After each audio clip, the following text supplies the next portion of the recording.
Good evening, everyone, and welcome back to the Aggie PrideCast. It's been a while since we've been with you, so it's very good to be back in action here. And speaking of back in action, everything is going on right now. North Carolina A&T athletics, everybody is playing. Everybody except perhaps volleyball and football. And volleyball was in the gym practicing. I saw them today, and spring practice is getting ready to start up. So it's a fun time in North Carolina A&T athletics, and it's going to be a fun week this week. The North Carolina A&T men's basketball team is headed out to Los Angeles, California, the city of angels, to play Hampton University, our longtime HBCU rivals.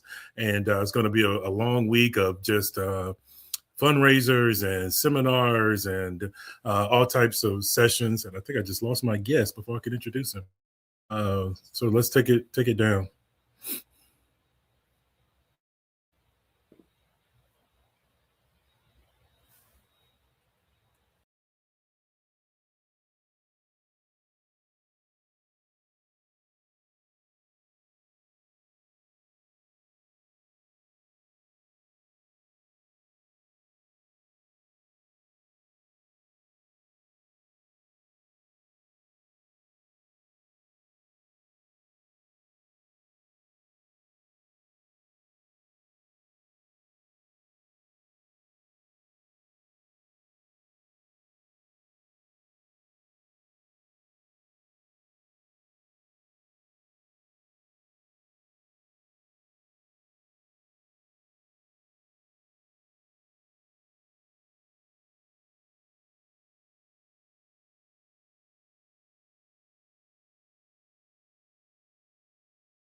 Are we back live?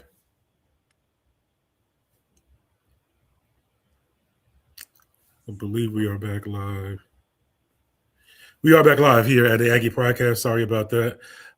We had some technical difficulties, so let's just jump right into it. So we won't keep Coach Ross too long. Coach, you're headed out to LA this week. An exciting time for North Carolina A&T University. I can't hear you guys.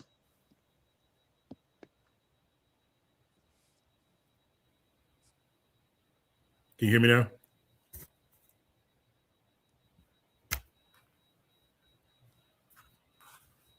Can you hear me now?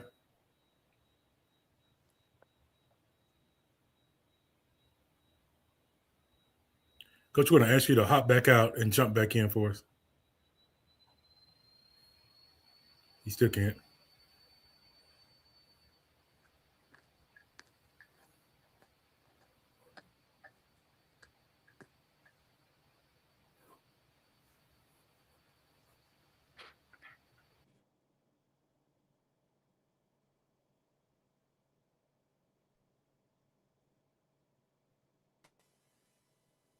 Coach, can you hear me? Can you hear me, Coach?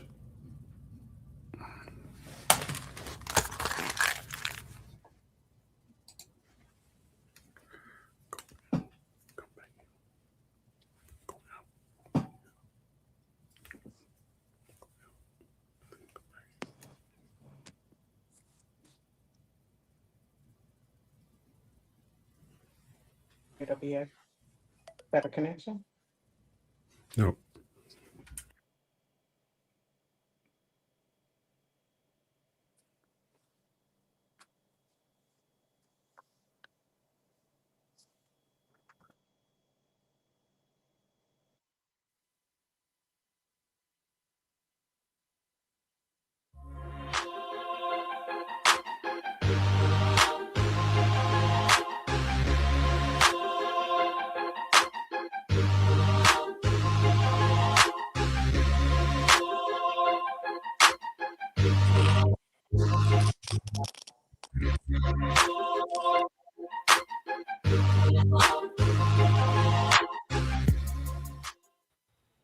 Coach, can you hear us now?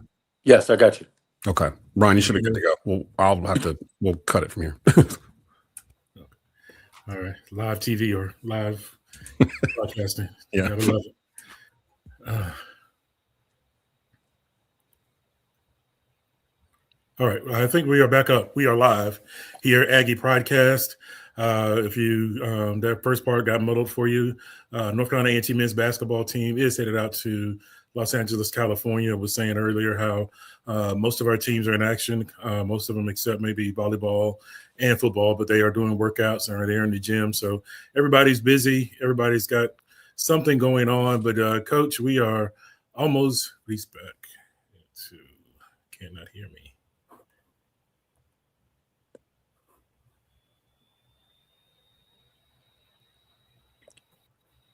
This is strange. Coach, can you hear me? Coach? It shouldn't have conked out in the middle of it. Coach, can you hear us? He can't hear you. Can't hear us. The problem is if I stop the stream and start a new one, it's going to be a brand new link.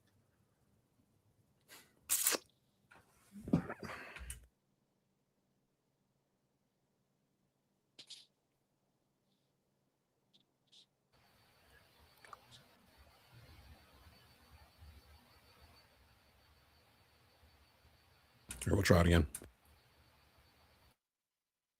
Are we still on the internet?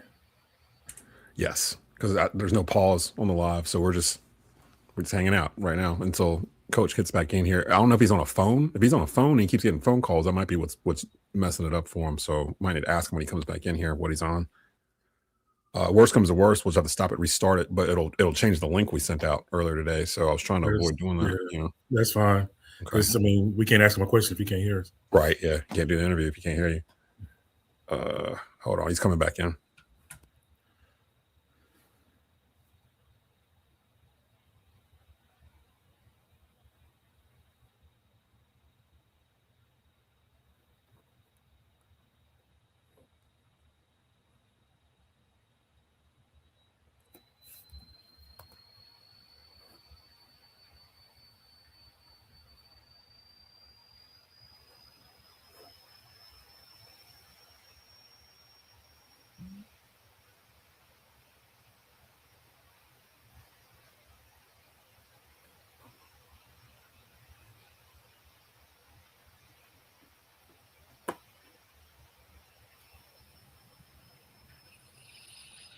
Coach, can you hear us?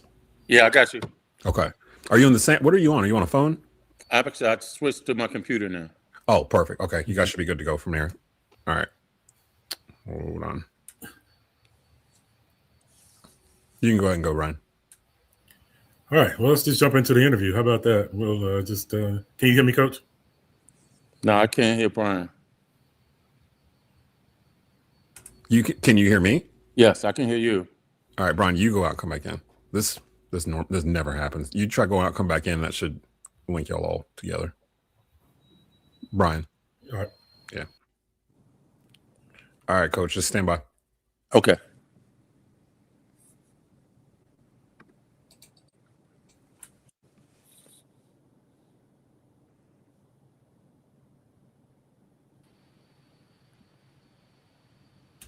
All right. Hello? Yep, I got you. You can hear Brian? Yes. Brian, can you hear Coach? I can. Everybody can hear me? Yes. All right, keep your fingers crossed. We should be good to go. I'm going to drop off again. You're good to go. All right. Coach, how's it feel to be out in L.A.? How's it feel to be out in LA? How does it feel like to have a trip to going to L.A.?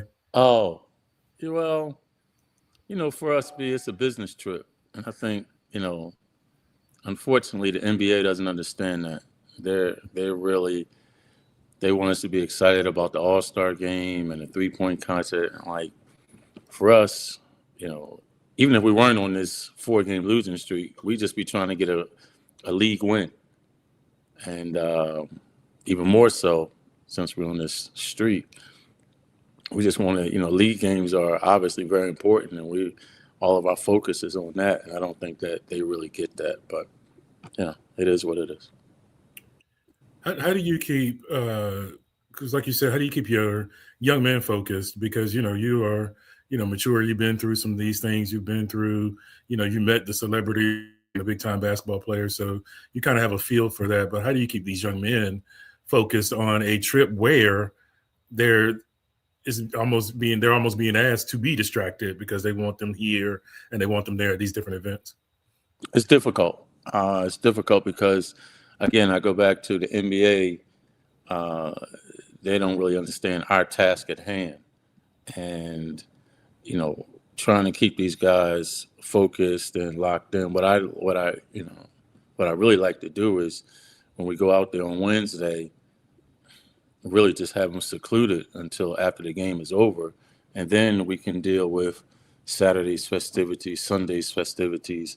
But like you said, there's so many things that we have to do that is a distraction to the main thing, which is trying to win a basketball game. It was funny on one of the Zoom calls. They were saying, make sure you guys are, we want this thing to be competitive. Don't this. I'm like, no, we're not one of the all-stars where we're just going to go out there and just mess around. No, we're trying to win this basketball game. It's very, very important. So it's going to be a challenge to keep these guys focused. But the other thing that we have going for us is, good or bad, is we're desperate. We're desperate for a win right now. So our guys understand that, and I think they'll help with their focus. How difficult is it for you guys? Because even if you were 10-2, it's still you're going to be away from Corbett. It's still a conference game. In the middle of the season, you're kind of throwing off your rhythm a little bit because normally you're used to having to play in one of the arenas around the CAA. So how difficult is the timing of this? Would the timing be better in December? But how difficult is the timing of this in terms of having to go out to Los Angeles? Yeah, it's difficult just from the standpoint of, in the middle of your conference season, having to fly all the way across country to the West Coast. So that makes it difficult. And that was one of the things that we thought about as a group when we agreed to it. And I just thought that having to be able to celebrate the brand of A&T, I thought was worth it. It was worth the trip of going out there and having the opportunity to be associated with the NBA and NBA All-Star Weekend, again, just to enhance the brand of A&T and get it more notoriety. I thought it was a bullet that we were going to have to take. And, you feel now that it's here, you feel even more you cringe a little bit more that you have to upset the apple cart per se. Just having to go out there and then you're on West Coast time. Then when you come back, you have to get back on East Coast time, and it's a challenge, and it's probably going to be even more a challenge for these young guys that we have on our team. Yeah, but you make an excellent point. It is great for the A&T brand. We will be on a big stage, Peacock platform, ESPN2, NBA TV. So a big platform for these guys, and they're going to be able to see and meet some of their heroes from the NBA. And I think the A&T fan base is excited about Los Angeles and certainly the alumni base out in LA. How do you, other than just the basketball side, how do you take advantage of this spotlight for your program? Well, I think that's a big part of it. Like when you mentioned the number of platforms that we will be seen on, and then you talk about the alums that are going out there and the alums that are out there. I think it's worth it from that standpoint, and just making sure, like you're saying, like how do we maximize that? How do we? So from that standpoint, I'm more than happy to go to any and all the events that the donors are going to be at and the alums are going to be at and that sort of thing. because we need help. We need some help, and we want to be a part of that excitement that the alums and the donors are feeling, and we want to make sure that we're putting our best foot forward to shine a positive light on the A&T men's basketball program. So again, for the alums and the donors and that sort of thing, this is very important, and we understand that. We understand that, and we get that, and we want to represent that in a positive way. We are here with our head men's basketball coach, Monte Ross, the North Carolina A&T Aggies. Their next game is in Los Angeles, California at the Kia Forum, and they will take on the Hampton Pirates, which will be, oddly enough, a conference game, so way out in L.A. So it's going to be kind of a weird experience playing Hampton there, but they are a long-time HBCU rivals. And, Coach, I just kind of want to get into some of the talented young men you have on your team. We'll start, of course, with your redshirt freshman, Lewis Walker. And I just hoping that you could share the story that you shared in your office the other night after the Campbell game, and just kind of how he's kind of grown from a guy that you thought you might only play about 10 minutes to a guy who took down a record from an absolute legend. When you start breaking Joe Binion records, you're in a hot place. So can you just kind of discuss that a little bit with us? Yeah, it's funny. I hadn't told that story to Lewis or to the team, but I shared it with them today because that was the first time I had shared it publicly. So I wanted to make sure that I let those guys know what's going on. It was, and I told him, I said, we had summer practice, and there was a recruiting opportunity. There was something going on where Lewis Walker's high school coaches were at an event at one of our assistants was there. And they were, oh, how's Lewis doing? How's he doing? Da, da, da. Is he going to be starting? I know he's going to be playing a lot. Da, da, da, da. So when the assistant comes back and tells me, I'm like, wow. They don't understand. Like, Lewis is going to be playing 8 to 10 minutes a game. And I said it was because every time he touched the ball this summer, he had to show us every dribble move that he had learned since he was 12 years old before he shot the ball. And I just told him, I said, Lewis, that's not sustainable. And I would stop practice sometimes. I would get the other team the ball sometimes when he just started dribbling and trying to get by somebody. I said, you have to be a 1 or 2 dribble guy that gets to his spot, because you have such an ability to get by people, such an ability to score.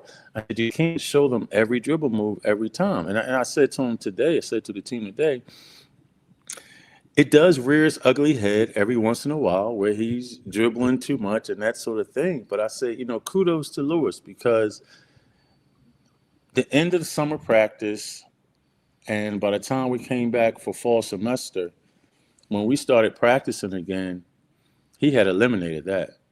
And it was just amazing, the efficiency that he had, because he eliminated all the dribbling and that sort of thing. And, kudos. It's very few people that would be able to make such a quick transformation.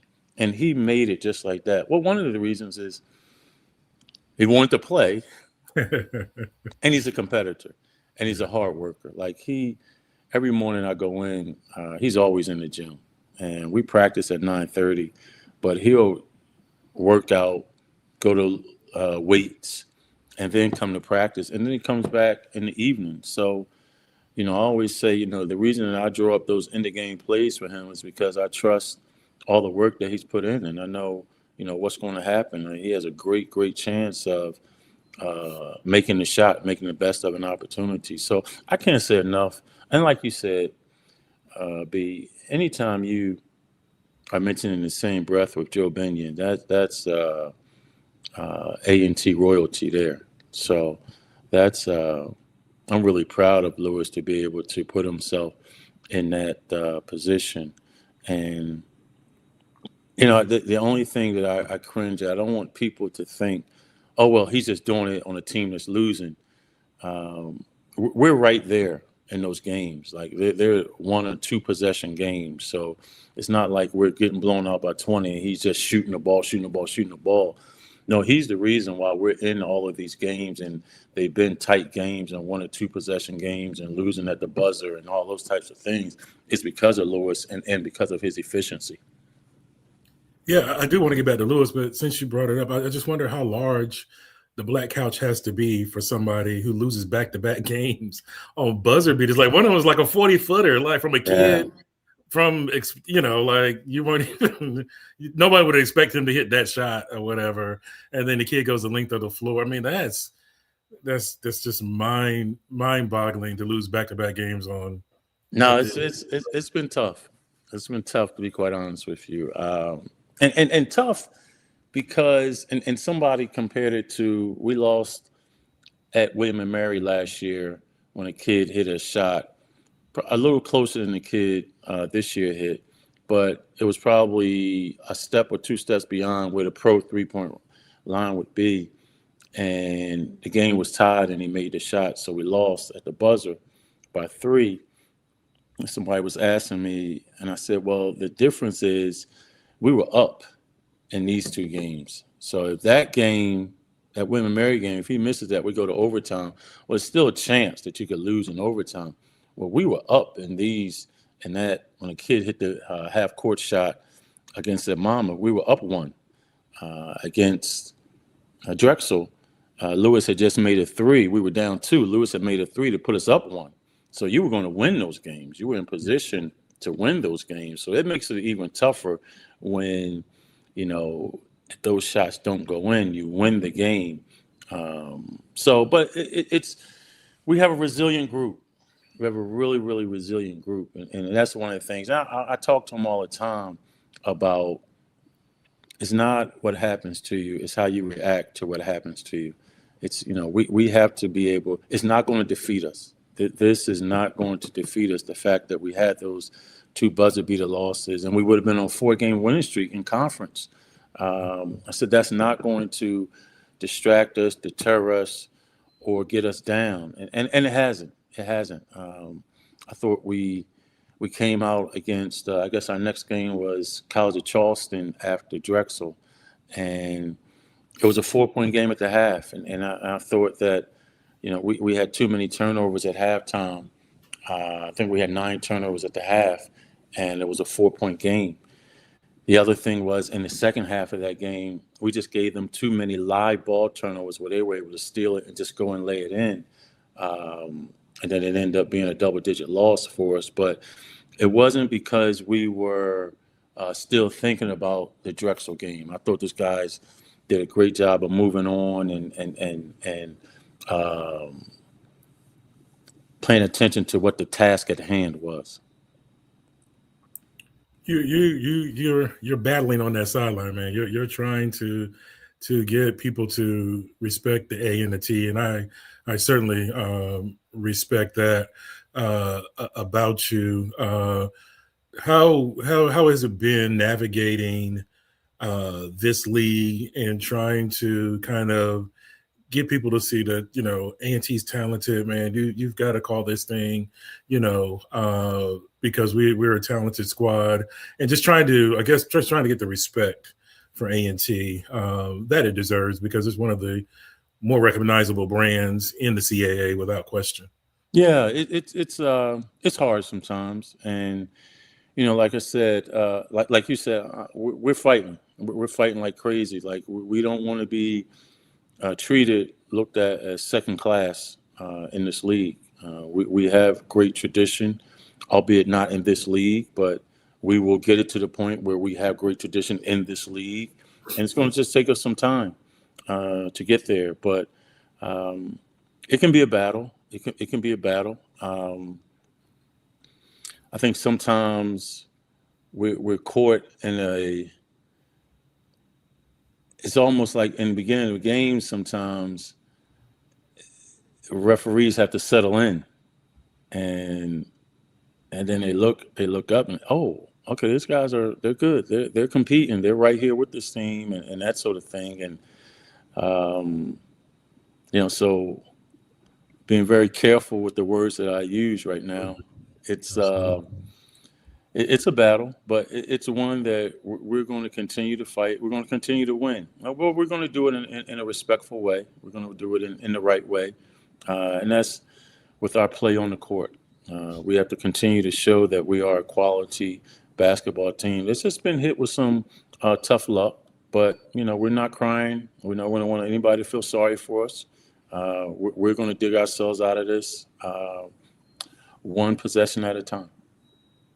Yeah, Coach Broadway, former football coach at A&T, turned around the football program, and one of the things he said is that's the hardest part is just getting them to the point where they can win.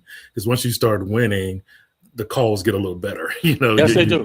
Yes, they do. The calls get Absolutely. a little better, but it's just getting the program to that point where they can win some of those 1-point, 2-point games, which is kind of been our bugaboo a little bit, just getting over that hump where you win some of those close ball games. Wanted to ask you what went into Lewis was coming off the bench early in the season. What went into that decision? Obviously, Low Walker has missed quite a few games. Maybe that kind of got him into the starting lineup. You can explain that to us. But kind of what went into the decision to bring him off the bench, because it seemed like from day one he was putting up 20-point games. Yeah, he came off the bench in our first game against South Carolina. And one of the reasons was I told him and I told, the rest of the guys, I said, it really doesn't matter with Lewis if he starts or not, because by that time he had become such a dynamic scorer.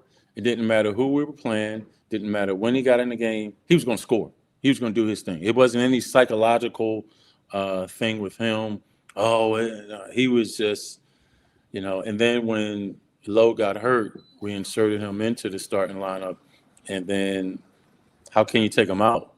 He's just such a dynamic scorer. But to his credit, though, when I talked to him I said, Lou, I would love to have somebody.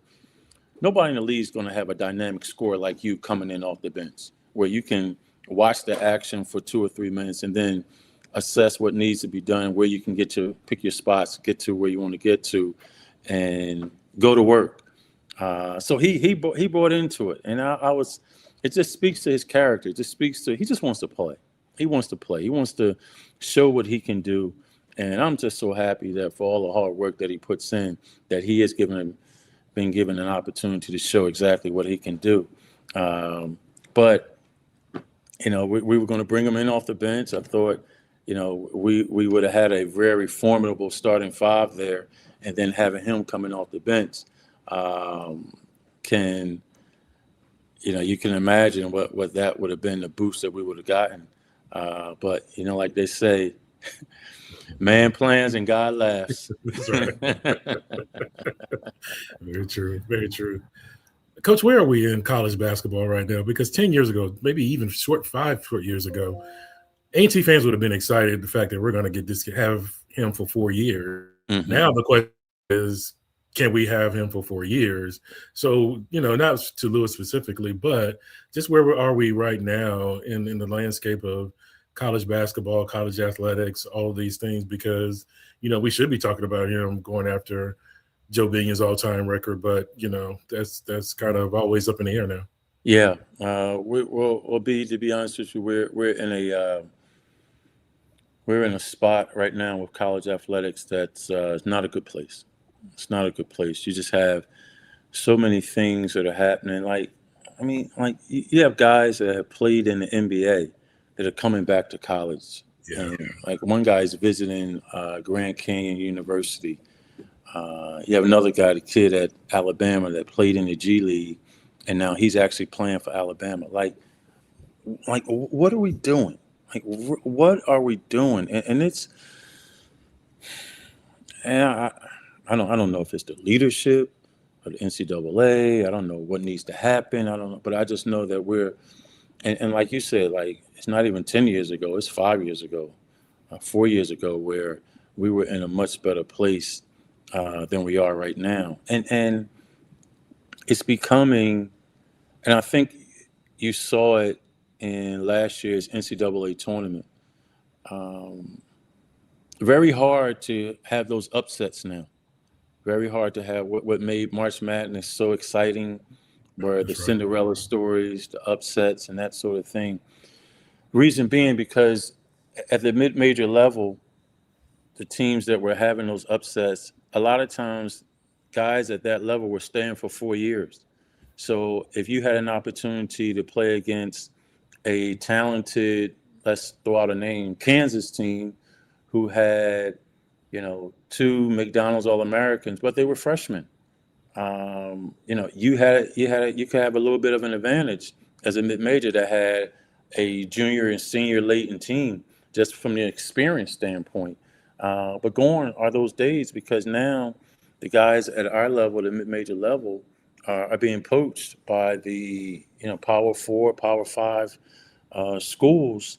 And the sad part about it is they're poaching them in such a way that they don't even care if the kids play. They see a kid that's having some type of success at your level, I just don't want you to have them. they just don't want you to have them, and they'll pay the kid $250,000, and to the young man, that's a lot of money. But to the school, it's a drop in the bucket. So if he pans out, great. If he doesn't, it's only $250,000. We got 4 other kids over here that's making $750,000, making $1 million, making that sort of thing. So $250,000 to them, that's what they're paying their bench players. It's $250,000. And when you try to explain that to the young man, it always comes off as if you're being self-serving and just looking out for yourself. Oh, you just don't want me to leave. No, I don't want you to leave. But since I've invested a year in you, I want you to make the best decision possible. I don't want you, like, you're a part of our family now since you've been with us for this amount of time. So we want you to make the best decision possible. And what's going to help your future. I just see so many times that these young men, they go for the money. I know a young man that, transferred from our level, went to a higher level and got $650,000 and is absolutely miserable because he's not playing at all. And like we're not talking about a 13-year NBA vet who's on his way out. So he's just going to sit the bench and, ride the wave and just collect a paycheck. We're talking about young men that, they're competitors. They want to play. They want to, and then they're not playing. So it's like culture shock to them. Because after a while, and I understand, the money and that sort of thing, but after a while, the money becomes like, I bought a car. I gave my people some money. I got all the nice clothes and all the night, and I'm not playing. Yeah. So now there's the mental capacity gets screwed up. So we're not in a good place right now, B, to be honest with you, with college basketball. And I don't want this to sound like I don't want our young men to get paid. I'm all for that. I'm all for them getting paid. I am all for them getting paid. But I want them to understand every decision just can't be based on money. And I tell my guys all the time, I would not be in college basketball right now. Surely wouldn't be the head coach at North Carolina A&T if I chased money during my career. And I always tell them the story. I said, and when I was at St. Joe's as an assistant, it was my 3rd year there. I got a call from a coach who was going to triple my salary. And he said, I knew it was crazy because he said to me, you don't even have to move out here. I just want you to recruit back there on the East Coast. And I'm like, what? So I looked at the total picture and said, no, this is not good for me and my future. And he was going to triple my salary. But, when I try to tell our players that don't chase money, you chase opportunities. If there's a great opportunity, then chase it. But don't chase money. That can never be your reasoning for, because it turns out not good. When money is your sole reason for doing something. But there's so many people in these guys' ears that, don't have their best interests at heart. What they're doing is, and sometimes, and I don't want to put a blanket on all agents, but one of the things that you try to tell the players is the agents are getting a piece of what you're making. So they're going to try to get you to make as much as you can. Opportunity be damned. It don't matter if it's not a good fit for you at the school. This school's paying you the most money. Go there because now my share is larger, and that's not right. And there's so many people that are leeching off of these young men, and it's just not right. Yeah, it's a really bad state, and you figure the only way to really get it fixed is legislation out of Washington, D.C., which doesn't look like it's going to come around. And at some point, visibility has to be important as well. Like you mentioned, if you're sitting on the bench, you're not being seen. Right.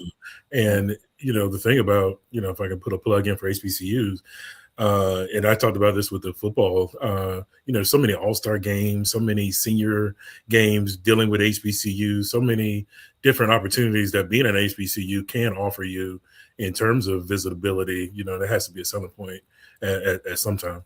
If you're good enough, they'll find you.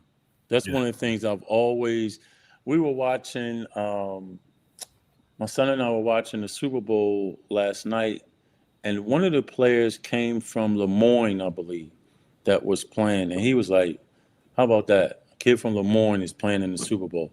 And we just laughed because these young men don't understand. If you're good enough, they're going to find you. It's very rare stories out there where a young man has done everything he's supposed to do, has NFL talent, NBA talent, and, not saying for illegal activity, criminal activity, something like that, stayed above the fray and is not playing in the NBA, not playing. If you're good enough, they will find you no matter where you are. And that's what you try to get. And that's a great point in terms of the visibility that you get at an HBCU. And then this, with this advent of going from school to school to school to school, I say jokingly a lot, but I always like to say, well, you go to 4 schools in 4 years, where do you go to homecoming? Right. Like what's your base? Yeah, who right. do you have a connection to? That's right. And it's just so many things are being missed out on as an experience for these young people. So many things are being missed out on, and it's a shame because, you talk about the relationships that you make in college, and they're everlasting. They're everlasting. You know what I mean? And I always say to people that, you have a certain friend set in high school, but at the end of the day in high school, you all go home. You all go your separate ways. So when you have a problem in high school, you go home and mom, dad, grandmother, granddad, aunt, uncle, they help you solve that problem. When you're away at school and a problem comes up, well, who helps you solve it? Your boys, your guys. What are we going to do here? We got to figure this out. So it's just those types of things that come about that just naturally makes you closer. So those college relationships are second to none. And that's what I feel like a lot of these young people are missing out on. And the other thing they're missing out on is that idea of sticking to it. Fight through it. There are going to be challenges every single aspect of your life. You want to be able to draw on, oh, you know what? When I was in college, we had this problem and we got through it because we did this or we did that. That's how we got through it. And I came out at the other end of it and I was much better. Versus a problem comes up after college and you're like, well, I can't just go quit this job and just go get another job. Right. I'm not used to figuring it out. What do I do? I just left. You know what I mean? And those are the type of life lessons that I think are being lost as well. No question about it. I want to do some shout outs before we keep going here. Earthel Hines joining us here. She said we're going to be a tough out in the CAA tournament. I actually believe that. I think we're going to be a pretty tough team to beat once tournament time comes, and it's a one and done proposition. Aggie 76, the conversation that we're having. Aggie's all in, really donate to our Aggies All In capital campaign. It's very important. It's very vital that we get you to kind of support our athletics programs. We are we can sit up here and lament all we want to, but we are where we are. And so certainly we need your support. Aggies All In, go to incataggies.com and click on the button, and Aggies All In, certainly. Justin Ross joining us here and also Tony Gomes. So appreciate you joining us here on the Aggie PrideCast. Had a tough start, but I'm glad you stayed in here with us. We are here with our head men's basketball coach. He is Monte Ross. The Aggies, of course, going out to Los Angeles, California to take on the Hampton Pirates. Coach, can we get an update on Low Walker, young man who came out and just marveled, had three straight 20-point games, but hasn't played with us recently. Where does he stand? What is his status? Well, Low is another one. Low is and I'll start at the beginning with Low. We had Low was terrific in practice, absolutely terrific. And one of our best shooters is Colin Daly, one of our assistant coaches. The last 2 years, he's probably been the best shooter that we've had, which doesn't say a whole lot for our recruiting. But so we were in summer practice this summer, and Low was just warming up before practice got started. And after about 5 minutes, I go over to Colin and I said, Colin, you're not the best shooter in the gym anymore. Yeah, I mean, so he was really having a great, had a great summer, had a great fall up into our two scrimmages. The scrimmage, we scrimmaged VMI. He didn't play well at all. We had an exhibition game against High Point. He didn't play at all. And I knew he wasn't playing up to his potential. So I had a conversation with him. I said, Lo, man, you just got to go. Like, you're trying to ease into this thing. I said, no, it don't work like that at Division I, man. You just got to go. You got to do your thing. And, man, lo and behold, starting with that South Carolina game, he was fun to watch. He was truly, truly fun to watch. And then I want to say at the end of the Maryland Eastern Shore game or Washington Adventist game, I can't think which one, he got sick at the end of the game, was having some stomach issues. And, it prevented him from doing what he was capable of doing. And, was out for a while and then tried to come back, actually came back in the North Carolina Central game. Yeah, he's big and in played. that. And shoot, man, he hadn't played in so long, comes right out and has 13 points. It just shows you what type of player that he is. And then in the Howard game, I had a few complications before that game, and I kicked myself because I put him back in the starting lineup, and I shouldn't have. I should have just brought him off the bench like we did at Central. And he wasn't himself, and then he's just been battling this illness. So I had a great conversation with he and his mother a couple of days ago, and Lowe's going to redshirt for the rest of the season. Just doesn't make sense to bring him back now with only I want to say 5 or 6 regular season games left plus the tournament. So we're just allowing him. He's practicing with us, and we just want his health to be right. And selfishly, I said to his mom, obviously we're very sorry that this has happened to Lo, but better for it to have happened here at A&T than someplace else. I said, because my mission and goes along with my staff mission, and I think it goes along with the administration's mission, is what's right for Lorian Walker. Not what's right for our team, what's right for what's right for him as a young man, so such that his quality of life can meet the expectations that he would like. And what I mean by that is, imagine, you going to bed at night and not knowing when you wake up if your stomach's going to be hurting or not, if you're going to be in pain or not. What can we do? In the conversation with his mother all along and his father has been whatever we can do to help him achieve that quality of life. It's what our mission is. That's what we want to do. And I told her, I said, look, we're not tooting our horn at all, but there are a lot of places that would have just pushed Lo aside once he couldn't help them on the basketball court.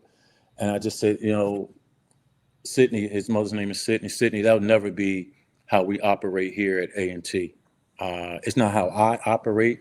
And one of the reasons I took this job is because they made it very clear that's not how A&T operates at all. We want what's best for these young people, for these young men.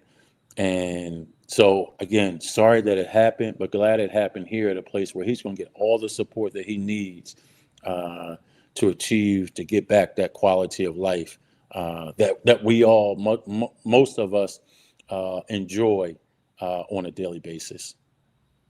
Amen to that. Amen to that. On the flip side of that, or maybe not the flip side, but something similar, the way you guys took care of Will Felton should be applauded. No question about it. The way you guys decided to kind of bring him along slowly during the non-conference was a smart move, and now we're starting to see you guys getting the fruits of those decisions. It wasn't easy. It wasn't easy. Like, you don't know how many times we had told him, "Hey, Will, only about 8 minutes tonight," and then you want to put him in there so bad because But I just thought it was so important for him to get an opportunity to play in the CAA because he's never had that opportunity. So we really resisted those urges. Yeah, and he moves people, man. He is a big human being, man. Like he moves people. And you've had a 3 big man rotation going Yes. on. Is that a feel for you? Because Will's kind of this Power 5, Power 4 kid. Is that a feel for you? And are you still cautious with him? Because when he gets down on the low block, man, like I said, he can move some people. No, he does. He does. What it is no. He's full board now. He's full go. No restrictions, no minutes restriction, anything like that. What I told the 3 bigs, Amadou, Will, KJ, on what I like to do is play you guys 13 minutes and 30 seconds apiece. Everybody play equal. I said it's not going to happen that way. Somebody's going to get hot, and we're going to ride the hot hand that night. So 2 of you may play more than a third and all that kind of stuff. So we're just going to go by feel on who has it going that particular evening, that particular game. And Will has just been phenomenal. He's just been phenomenal. And what people don't understand about Will, again, this is his first go-around in the CAA. He's been, we love him because of the person he is. He only had 6 college games going into this season, so Exactly. he's like almost a freshman, really. His Division I experience is so limited, and he's figuring it out. He's figuring it out. Just like I don't know if I laugh or I cringe, but when they announce our starting lineup and we go freshman, sophomore, junior, I'm like, oh my gosh, I can't believe we're this young.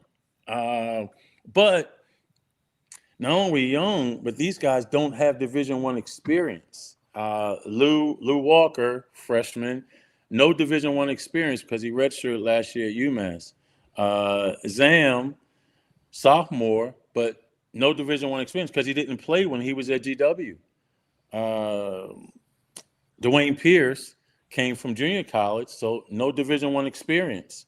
And Amadou didn't play last year at UMass, so no Division I experience. So these guys were learning on the fly, and it's what we had to do. But when we're non-conference, they had to learn. And when we got to conference play, they had to learn. Conference play is a lot different. Yeah. It's easy for us to say it to you, but you have to go through it. And those close losses that we had, those 6 games to start the season, all of them, with the exception of the Hampton game, all of them were a 2-possession game at the most with 3 or 4 minutes to play. But we just had to go through those experiences, and I thought it helped us at Hofstra, against Towson. And, of course, those things that happened, Monmouth and Drexel, But we're just so young, and you know, and I never make an excuse, but it is what it is. We're the 10th youngest team in Division I basketball right now. So these guys just have to go through it, and we're putting their feet in the fire. So people will say, well, why don't you get older? Why do you have such a young team every year? Well, that's where that's what we can afford. Yeah, You know, if you're going to get grad players and seniors, they command a whole lot more money. Now we're trying to fix that. We're trying to fix that because what I think the key for us to keep this train moving on the right direction, the right trajectory, is for us to retain these guys that we have this year. I think the talent level, I think people can see the talent level. They can see the competitive nature of the group. They can see how close we are in these games. So we can retain these guys and bring them back for another year. Then we're just going to take off next year, you know, no holds barred. But it's going to, you know, there are some numbers that we have to get to in order to retain these guys. So that's why when the gentleman got on there, Aggie's all in. I'm praying. We need it. We need it. all the Aggies all the Aggies in LA, Houston, Yes, Chicago, we need it. you know, all over. We need it. It's different. It's just different from what it used to be, where you built a program by taking your lumps with guys that are young like we have right now, but you knew in 2-3 years these guys are going to be world beaters. Like you said, it's just changed now in terms of people's young men staying 4 years, staying 3 years, staying 2 years. It's if you can get them to do that, you've done yeoman's work. So, but that's our task right now, is to raise enough money so that we can keep this group intact. And I'll put them up against anybody this year, and they perform admirably. Just imagine these guys with the year under their belt next year, how good we could be. No question about it. Aggie's all in. Visit AggieBoosters.com. Find out how you can donate money to North Carolina A&T athletics. It is certainly needed as the age that we're living in terms of NIL and how all of that works. So really need to educate ourselves, really need to educate our fan base on exactly kind of what we're up against because everybody's paying and we've got to compete with some of those schools within our conference through our paying. Yes. So, Yes. that's certainly, and good. Have a few schools in our conference who don't have football, which gives them a little bit of an edge as well. Some more shout outs here. Quasi Free, Robin Campbell, thank you for joining us. Quasi Free's got like some strategy questions for you, Coach, about can Will Felton face the basket? Do you want to put Waluchi Ume in the post and the center up top or whatever? So I think he's kind of trying to get some X's and O's from you. But we have a play. Zam is much more comfortable facing the basket than he is with his back to the basket. The only problem with putting your center at the elbow is they would just back up and not guard our center at the elbow if we had somebody in the post like that.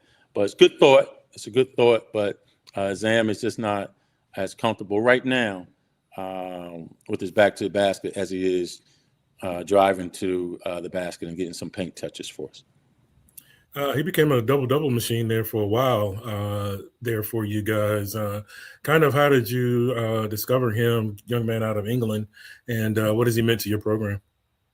Whoa, and we saw that from day one, how good he could be. Because of his lateral quickness, he can guard point guards.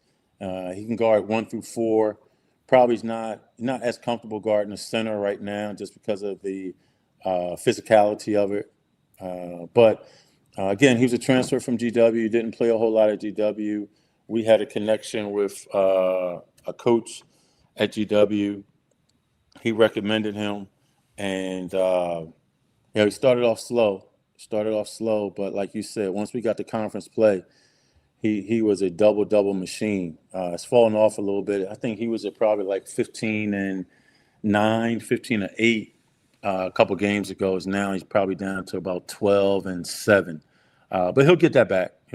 He hasn't had the best of games the last 2 games, but we'll get him back to those numbers. And he's a young man. He's still figuring it out. Just because he didn't play at GW, so he's still figuring it out and trying to find his way here in the CAA. We're here with head men's basketball coach Monte Ross. A couple more questions before we let you out of here. I think one, what went right? Hofstra, Townsend. Hofstra, we came in, they had the highest net rating of any team in the CAA, and you guys just battled. I mean, just battled until you came up with a 1-point win. And then Townsend, CAA favorite, came in. They were on a 4-game winning streak. Kind of what went right in those games, and how do you bottle that up as you head into Washington, D.C.? I thought that in the Hofstra game, that was a very important game for us because we had just come off of Hampton, where we lost by 21, and that was the worst loss that we had in conference play in our first 6 games. And in the first half of the Hofstra game, we got down 15, 16, somewhere like that. So it's very easy for a young group like we have to just go, oh gosh, they did not. Such a competitive group. I thought defensively we were really, really sharp in the second half. And they shot, oh my gosh, they shot so well in the first half from 3. Man, I want to say they shot like 70%. It was something crazy. So one of our messages at halftime was, guys, they can't continue to shoot like that. All right, they can't just hang in there. We have to make sure that we're playing the correct defense and playing well offensively. And lo and behold, we did. We did that in the second half. And that was a really, really good win for us. Funny thing is, B, the end of that game, it's a tied game. We're up 2. They go down and score. We come back down, tied game. Trent goes to the rim, gets fouled, goes to the line. It was probably 3-4 seconds to go. And he goes to the line, misses the first, makes the second. So that was the same situation that we had Drexel, Monmouth. We turned the guy, and I don't know if you remember that. He almost hit that shot. Yeah, really he did. Yeah, the big guy. Yes. Really close to going in. So again, we won that one, and then Townsend. That was probably the best game that we had played from start to finish. I thought we really played well. In that game. Defensively, I thought we were good. Offensively, I thought we were good. And I was pleased to say offensively because Townsend is a very, very good defensive team. They're very physical, but I thought we met their physicality. I thought we did a really, really good job. And then, we moved on to Monmouth. It was the same type of deal where we're up 2. They end up making a bucket to send it to overtime. Then overtime, we're down 1. Dwayne Pierce goes to the line, makes 2, puts us up 1. And then obviously the kid makes a half-court shot. But again, what I told the young men is we looked at that and what would you have done differently? Right. Well, the kid hit a half-court shot. You know what I mean? Like, Trent did a great job of turning him in the backcourt. And only thing he could do was just heave it up there, and it went in. And then in the Drexel game, again, we got down 17. We got down, it was 49-32. Yeah. And we stormed back like crazy. And then we executed. And what we struggle with sometimes is we'll draw something up in the huddle. We get to the court, from the timeout to the court, and someone's out of place. And I'm like, oh gosh, youth is wasted on the young. Like, this is incredible. But B, we call timeout. We're down 2, at Drexel. We called timeout with 15 seconds to go. And I said to the guys, look, this is what we're going to win. This is what we're going to run to win the game. And they were like, we're shooting a 3? I said, yes, we're shooting a 3. We're going to win this game. And I drew up a play that I had never shown them before. And they executed it perfectly. And that was just progress for me right there. So one guy said to me, yo, you didn't even watch the shot go in. I said, I didn't need to see the shot go in. I was just so happy that we executed the play to perfection, and we got the shot that we wanted for Lewis Walker. If the shot goes in, great. If it doesn't, we made growth in that game. We baby steps growth. And then when it goes in, it's like, okay, well, let's win this game. And then we didn't turn the guy in the backcourt in that instance, and he got all the way to the rim. And we had Amadou back there. Amadou contested the shot beautifully. The kid just made an incredible shot around Amadou with 0.1 on the clock when it left his hands. So, we when you talk about bottling it up, I think we still had it in those 4 straight games there. We still had it, and we just didn't finish that deal at Drexel. That Monmouth game, what are you going to do? Somebody hits a 50-footer against you. You know what I mean? That's once in a lifetime stuff. But that Drexel game, that was really the one that we could have prevented that. I thought if we would have turned that young man in the backcourt, we just let him go a straight line drive to the rim. And then the next game was at College of Charleston, which is we battled like crazy in the first half, and then in the second half, our turnovers just really got the best of us. But I don't want to say too much, but that's a team that has $3.2 million in NIL money. You know what I mean? So you're going up against guys that could have played in the SEC. The big kid Christian Reeves played in the ACC, and so you're going up against some guys in there. But they had Stony Brook's best player on their team from last year. Is it Stony Brook? Is the Dugan's kid on that team? Campbell came from Campbell. Campbell's best player. Absolutely. All league. Yeah. He was first team all league. Yeah. And he's playing for them now. So, they I laughed with the staff. I said, shoot, they're paying a couple of their players our whole NIL budget. You know what I mean? So, but our guys, they battle. And I told them, I said, look, man, we're gonna fight. We're gonna fight. We're gonna fight. We're gonna rumble for 40. That's our mantra. We rumble for 40. That's what we're gonna do. Because as long as those guys out there have only 2 legs and 2 arms, then we're gonna rumble them. We're gonna rumble them. So, so that's where we are. That's where we are, and that's where again, where we have to continue to keep growing and make some of these close. Because the game against Campbell here, we showed the film today to the players, and the mistakes that we made, scouting report mistakes and execution mistakes, you just can't make when you're going up against a league opponent, and we made them. So we're correcting those things, and looking forward to it manifesting itself in the game on Friday. You after the Drexel loss, you repeated a couple of times that was on you. What did you mean by that? Was that a substitution thing? Did you feel like maybe you wanted an Ogletree in that situation, or where did that kind of stem from? Well, I just thought that we could have backed off a little bit.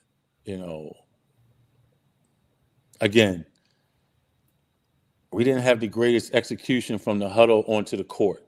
Yeah. We had told them to do one thing, and then something else got done on the court. And I always tell the players, that's on me. If you don't do what I asked you to do from the clipboard to the court, well, my communication wasn't good enough. And I always tell them, every loss that we have is on me. It's never on the players. It's always on me. Every win that we have is on the players. It's never on me. And that's how I've always done it, and that's how I'm going to continue to do it. Yeah, it's no loss is ever going to be on the players. It's always going to be on me, and no win is ever going to be on me. It's always going to be on the players. So we lost that, so I took that. Like you mentioned earlier in this conversation, with all the activities going on in LA, there will be a basketball game. It'll be played at 11 p.m. Eastern time, 8 p.m. on the West Coast. So shout out to all the Aggies who are able to stay up. Game will also be on the radio. Spencer Turkin, I want to make sure, give a shout out to him, 103.5 FM, 1400 AM, and also on TobaccoRoadSports.com. And then, as we mentioned earlier, NBA TV, the Peacock platform, as well as ESPN2. So a lot of places, a lot of sources to see that game. Up at Hampton, we jumped out to a 22-11 lead, and they kind of bullied us from there, got a 21-point win. What is it going to take to split with the Hampton Pirates? Well, we can't give them transition baskets, and that was one of the things that we did in that game. When we got up to 22-11, we had too many turnovers. We had too many turnovers, and what I like to call pick sixes, where there was no defense for the turnover. They just went and just laid the ball in. The other thing, we didn't share the ball well enough on offense. For us to only get 61 points with this talented group, I'll give Hampton credit. They are a very good defensive team, but no team should be able to hold us to 61 points. And so we got to take care of the basketball. Defensively, we have to play much better. And we've changed some things defensively since our Hofstra game. We've changed some situational things and think how we guard certain actions and that sort of thing. And that's helped us move. So that will be something different. We will guard them a little different than we guarded them in the first game. But it's going to come down to us taking care of the basketball and us sharing the basketball and getting good quality shots every time down. No question about it. Coach Ross, man, I really appreciate your time tonight, man. You've been a real trooper and a champ for us, and we will see you out in LA, and hopefully come back to North Carolina with a win, and that would be the greatest thing about it. So thank you for joining us here on the Aggie PrideCast. Hope to be back with you soon. Take care of yourself. Bye-bye.